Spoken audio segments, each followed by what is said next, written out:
ஓம் ஸ்ரீ குருப்யோ நமஹ.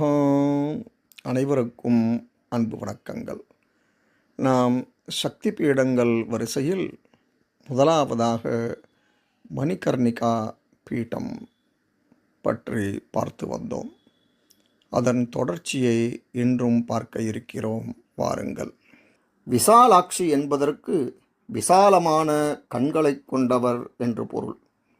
பார்வையாலேயே உலகை ஆள்பவள் என்பதால் இவ்வாறு கூறுகின்றனர். விசாலாட்சி அன்னையை வழிபடுவதற்கு முன்பு பக்தர்கள் கங்கையின் புனித நீரில் குளிக்கின்றார்கள். வெற்றியையும் செல்வத்தையும் இந்த தேவி அளிப்பதால் பக்தர்களின் கூற்றுப்படி பூஜை, ஜலம் மற்றும் துதிகளை ஓதுவது மிகவும் நன்மை பயக்கும். திருமணமாகாத பெண்களும் குழந்தை இல்லாத தாய்மார்களும் குழந்தை வேண்டி இங்கு பிரார்த்தனை செய்கின்றனர். நல்ல அதிர்ஷ்டத்தை பெறவும் விசாலாட்சி தேவியிடம் பிரார்த்தனை செய்கிறார்கள். காசி விசாலாட்சி பீஜாட்சர மந்திரம். ஓம் ஸ்ரீம் ஹ்ரீம் ஐம் விஷாலாக்ஷ்யை நமஹ.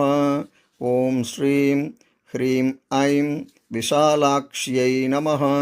ஓம் ஸ்ரீம் ஹ்ரீம் ஐம் விஷாலாக்ஷ்யை நமஹ என காலையிலும் மாலையிலும் 12 முறை கூறவும்.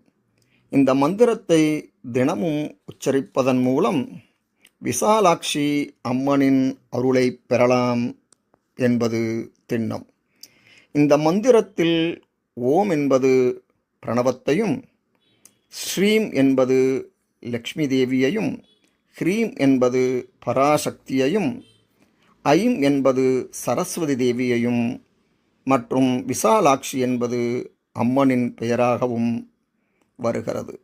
நமஹ என்றால் நமஸ்காரம் என்று பொருள்.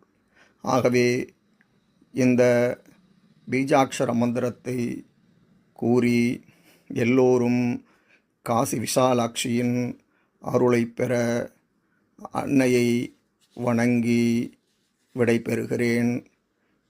இன்னொரு அம்மனுடன் உங்கள் இல்லம் தேடி நாளை வருகிறேன். நன்றி, வணக்கம்.